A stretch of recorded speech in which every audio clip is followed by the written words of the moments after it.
Assalamualaikum warahmatullahi wabarakatuh. Perkenalkan, nama saya Reza Albi. Di sini saya akan mempresentasikan makalah yang berjudul Pengelolaan Permintaan dan Perencanaan Produksi SCM atau Supply Chain Management. Oke. Baiklah, definisi permintaan. Permintaan terhadap barang atau jasa adalah awal dari semua kegiatan supply chain, kegiatan produksi, pengiriman, perancangan, produk, dan pembelian material. Semua mengikuti permintaan yang datang dari pelanggan. Kalau dibalik kegiatan-kegiatan tersebut dilaksanakan dengan tujuan untuk memenuhi kebutuhan atau permintaan terhadap barang atau jasa dari pihak pelanggan. Peramalan permintaan versus pengelolaan permintaan. Ada beberapa perbedaan. Peramalan permintaan adalah kegiatan untuk mengestimasi besarnya permintaan terhadap barang atau jasa tertentu pada suatu periode dan wilayah pemasaran tertentu. Peramalan bisa dibuat di dalam tingkat yang berbeda-beda. Ramalan yang tidak akurat dapat menimbulkan berbagai masalah dalam supply chain. Instrumen untuk mengelola permintaan. Mengelola permintaan berarti mengubah pola permintaan sehingga memiliki pola yang lebih menguntungkan bagi supply chain. Oke, ada beberapa cara yang bisa digunakan oleh supply chain dalam mempengaruhi pola permintaan. Antara lain, yang pertama yaitu promosi. Kegiatan promosi dapat dilakukan dengan berbagai cara, contohnya melalui iklan di media cetak maupun media elektronik. Kegiatan promosi sudah teruji efektivitasnya dalam meningkatkan volume penjualan dalam periode tertentu. Promosi pada event tertentu dapat membuat volume permintaan meningkat, baik segera setelah dilakukan promosi maupun secara perlahan dan terjadi beberapa setelah periode promosi berakhir. Yang kedua, yaitu pricing atau harga. Kebijakan harga juga dapat diklasifikasikan sebagai bagian dari instrumen promosi. Namun demikian, sebenarnya kebijakan pricing bisa memiliki tujuan yang lebih luas dari sekedar promosi. Sebagai contoh, tarif telepon yang lebih mahal di siang hari dibandingkan dengan di waktu malam hari. Karena perbedaan jumlah pengguna telepon pada waktu tersebut, di mana pada siang hari jaringan telepon akan sibuk dibandingkan saat malam hari. Dan yang ketiga, shelf management. Posisi dan cara penempatan suatu barang di supermarket sering sekali berpengaruh terhadap penjualan barang tersebut. Barang yang letaknya tersembunyi, walaupun sebenarnya menarik bagi konsumen, tidak akan laku banyak karena tidak terlihat oleh calon pembeli. Oleh karena itu, produk yang baru diluncurkan sebaiknya ditempatkan di bagian-bagian yang terlihat oleh para pengunjung supermarket. Dan yang keempat, deal structure. Deal structure ini meliputi persetujuan jual beli seperti boleh tidaknya produk dikembalikan, term pembayaran, perlindungan harga, garansi, dan sebagainya lainnya. Bisa tidaknya produk dikembalikan apabila tidak sesuai dengan keinginan pembeli akan meningkatkan volume penjualan, namun penjual akan menanggung biaya pengembaliannya lebih tinggi. Demand management dan ongkos, atau bisa disebut ongkos supply chain. Program promosi atau diskon pada periode tertentu dapat membuat pekerjaan supply chain lebih sulit atau lebih mudah. Jika promosi ternyata dapat menaikkan volume penjualan pada periode-periode di mana permintaan rendah, maka kegiatan supply chain pada umumnya bisa lebih mudah dilakukan karena pola permintaan akan menjadi lebih rata dibandingkan jika tidak ada promosi.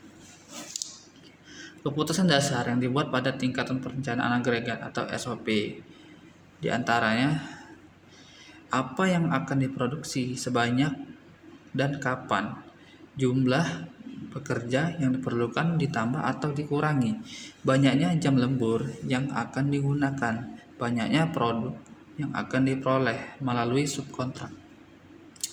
Pada umumnya, sebuah model rencana agregat akan memiliki parameter, variabel, fungsi, tujuan, dan kendala. Oke. Parameter mencakup harga jual produk, biaya satuan, nilai parameter awal, kecepatan produksi, dan jumlah hari kerja dalam satu periode. 2. Variabel terdiri dari jumlah tenaga kerja yang akan direkrut atau dilepaskan tiap periode, jumlah produksi tiap periode, jumlah jam lembur yang digunakan, jumlah produk yang disubkontrakkan, jumlah persediaan tiap periode, dan jumlah permintaan yang tidak dipenuhi tiap periode. 3. Fungsi tujuan memaksimumkan profit atau meminimalkan biaya. Jika ada kejadian yang mengubah harga jual produk, maka fungsi tujuan harus dapat memaksimumkan profit dan bukan meminimumkan biaya. Sales and Operation Planning atau bisa disingkat SOP adalah proses koordinasi antar fungsi untuk mencapai konsensus rencana taktis disebut organisasi.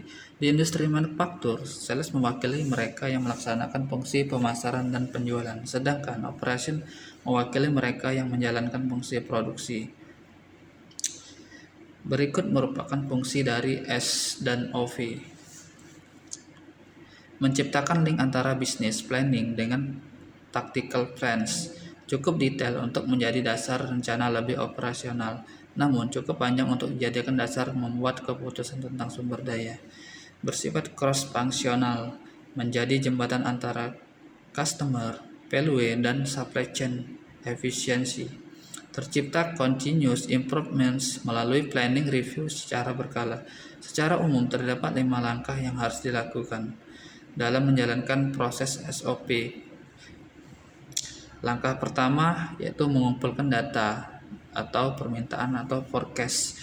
Langkah kedua, demand planning. Bagian sales marketing mereview forecast, melakukan perubahan bila perlu. Langkah ketiga, supply planning. Melakukan perhitungan kebutuhan kapasitas dan melakukan perubahan kapasitas pada batas yang bisa dilakukan. Kolaborasi planning, forecasting, and replenishment atau CVFR. Collaboration planning, forecasting, and replenishment atau CVFR. Inti dari inisiatif CVFR adalah mengurangi perbedaan antara ramalan yang dibuat oleh 2 atau lebih pelaku pada supply chain. Pada industri retail, ada 4 proses yang masuk pada model CVFR, yaitu yang pertama, strategi dan planning. Menciptakan aturan dasar dalam hubungan kolaboratif. Pada tingkat ini, pembeli maupun penjual menentukan keputusan produk, mix, and placement, kemudian membuat perencanaan event. 2. Demand and supply management, membuat proyeksi permintaan pelanggan, order, dan kebutuhan pengiriman selama horizon perencanaan. Ketiga, execution, melakukan pemesanan, menyiapkan dan melakukan pengiriman, penerimaan, penyimpanan produk di rak retail, mencatat transaksi penjualan, serta melakukan pembayaran. 4. Analisis, memonitor perencanaan dan eksekusi, terutama jika ada hal yang terjadi di luar rencana. Hasilnya akan digunakan untuk menghitung kinerja dan sebagai dasar untuk melakukan perbaikan berkelanjutan. Keempat proses tersebut, walaupun terlihat berurutan, namun sering kali dilaksanakan secara bersamaan oleh perusahaan yang terlibat di dalamnya. Kadang kala memang tidak sebuah proses harus dikerjakan, tetapi suatu pasangan perusahaan bisa memilih salah satu proses sementara yang lain dikerjakan seperti biasanya. Baiklah, itulah mungkin sedikit dari presentasi saya tentang pengelolaan permintaan dan perencanaan produk supply chain management. Saya akhiri. Wassalamualaikum warahmatullahi wabarakatuh. Sekian dan terima kasih.